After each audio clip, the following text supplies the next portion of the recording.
Assalamualaikum warahmatullahi wabarakatuh. Yang terhormat Bapak Adianta selaku dosen mata kuliah Sosiologi Komunikasi. Dengan ini saya Azida Sifa Laina dengan NIM 41180198. Dengan saya Almaida Rahman, NIM 411880. Saya Muhammad Royan dengan NIM 4118322. Ingin mempresentasikan kasus kejahatan korporasi dengan masyarakat. Dalam hal ini kami mengangkat kasus PT Meikarta. Untuk pembahasan pertama, masuk ke dalam studi kasus.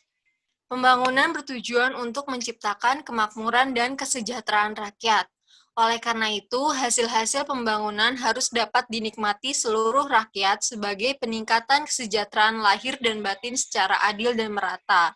Sebagaimana diketahui, negara Indonesia merupakan suatu negara yang sedang membangun atau developing country, di mana pada saat ini sedang giat melaksanakan pembangunan di segala bidang, baik pembangunan di bidang fisik antara lain seperti jalan raya, jembatan penyeberangan, pasar, pertanian, dan irigasi maupun di bidang non-fisik seperti pembangunan ekonomi, kesehatan, dan pendidikan.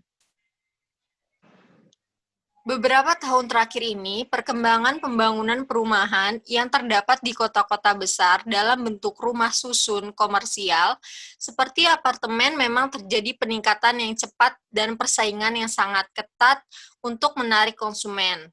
Mega proyek Mekarta yang digadang-gadang menjadi kota baru sekelas kota Manhattan di kota New York, Amerika Serikat dengan beragam fasilitasnya. Namun, impian ini terganjal atas perizinan yang belum tuntas. Padahal, unit apartemen Meikarta sudah dipasarkan sejak 13 Mei 2017. Konsumen yang sudah terlanjur membeli unit apartemen ini pun berharap kejelasan dari kasus tersebut. Pada 2017, perseroan melakukan sebuah terobosan dengan pembangunan kota baru berskala internasional,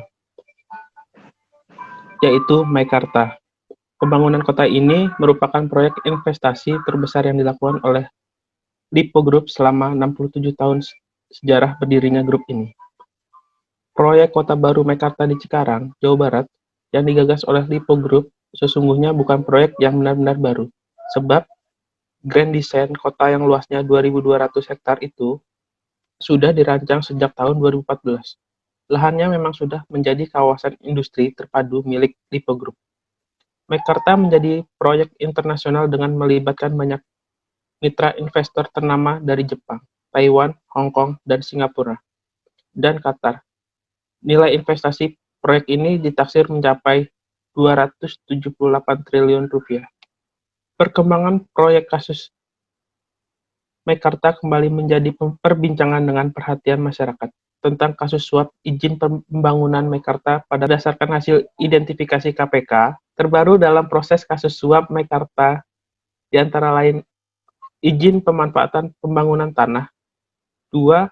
Rencana detail tata ruang, 3. Izin soal kebakaran, 4. Izin pendirian bangunan. KPK sejauh ini telah menetapkan 11 orang tersangka terkait kasus dugaan suap perizinan Meikarta. Masyarakat juga geram karena kebisingan yang ditimbulkan membuat kehidupan masyarakat menjadi tidak nyaman dan membuat polusi udara bertambah. Tidak hanya permasalahan dalam masyarakat, lingkungan, dan surat izin, tetapi proyek pembangunan Meikarta ini dapat menjadi ajang politik bagi pemilihan Gubernur Jawa Barat 2018. Analisa kasusnya berbicara mengenai korporasi terkait dengan kasus suap Meikarta, maka korporasi yang dilakukan adalah grup perusahaan Lipo melalui anak perusahaan PT Mahkota Sentosa Utama, MSU, di mana kepada korporasi ini bisa dimintakan pertanggungjawabannya corporate crime mengenai korporasi sebagai subjek hukum tentu tidak dapat dilepaskan dari sudut pandang hukum perdata.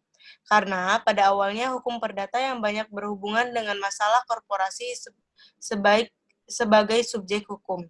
Dalam perjalanannya, salah satu problematika yang sering dijadikan alasan oleh aparatur penegak hukum dalam menjadikan korporasi sebagai tersangka tindak pidana atau korupsi ialah dikarenakan belum adanya hukum acara tersendiri yang mengatur. Sebab, jikalau disandingkan pada KUHP, sejatinya belum mengatur secara khusus penyelidikan dan penuntutan atas korporasi yang tersangkut kasus korupsi. Dari ketentuan di atas dapat disimpulkan jika subjek hukum yang dapat dikenakan pertanggungjawaban pidana adalah korporasi atau pengurus aksi dan pengurus pihak lain yang terbukti terlibat dalam tindak pidana korporasi. Dalam kasus suap menyuap terhadap perizinan proyek pembangunan Meikarta secara kasat mata, tentu dapat dilihat mata rantai antara proses suap menyuap yang dilakukan oleh pihak swasta, sehingga seharusnya KPK menjerat korporasinya sebagai tersangka. Secara nalar sehat, dugaan suap yang dilakukan oleh kepentingan korporasi, bukan kepentingan pribadi antara para tersangka. Selain itu, korporasi juga memperoleh keuntungan dari dugaan tindakan suap tersebut, yaitu terbitnya izin, ada keterkaitan yang erat antara dugaan suap dalam perizinan proyek. Rasanya tidak mungkin petinggi korporasi sampai tidak memerintahkan pemberian suap yang terjadi pada kasus suap Meikarta, karena mana mungkin ada pemberian suap yang jumlahnya sangat besar tidak diketahui oleh top manajemen korporasinya, sehingga korporasi tersebut dalam perkara ini Lipo Group bisa dinyatakan bersalah. Penanganan kasus berbicara mengenai korporasi terkait dengan kasus suap Meikarta, maka korporasi yang dimaksud adalah grup perusahaan Lipo melalui anak perusahaan PT Mahkota Sentosa Utama (MSU), di mana kepada korporasi ini bisa dimintakan pertanggungjawaban corporate crime mengenai korporasi sebagai subjek hukum tentu tidak dapat dilepaskan dari sudut pandang hukum perdata. Selanjutnya juga telah jelas secara tersirat dikemukakan di dalam pasal 20 UU Tipikor bahwa jika korupsi dilakukan oleh atau atas nama korporasi, tuntutan atau penjatuhan pidana dapat dilakukan terhadap korporasi dan atau pengurusnya. Kesimpulannya adalah kejahatan korporasi merupakan kejahatan yang besar dan sangat berbahaya sekaligus merugikan kehidupan masyarakat.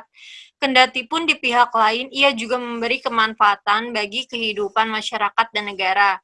Keinginan korporasi untuk terus meningkatkan keuntungan yang diperolehnya mengakibatkan terjadinya tindakan pelanggaran hukum. Korporasi sebagai suatu badan hukum memiliki kekuasaan yang besar dalam menjalankan aktivitasnya, sehingga sering melakukan aktivitas yang bertentangan dengan ketentuan hukum yang berlaku, bahkan selalu merugikan berbagai pihak.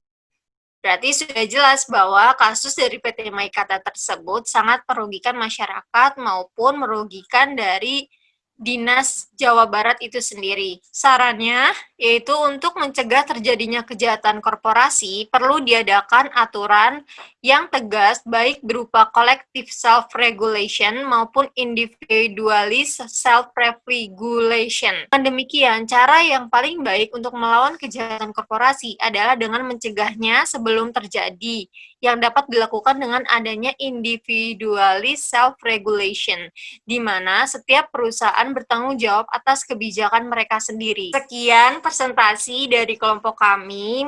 Mohon maaf jika ada kesalahan dalam pemaparan materi tersebut. Wabillahi taufiq wal hidayah. Wassalamualaikum warahmatullahi wabarakatuh.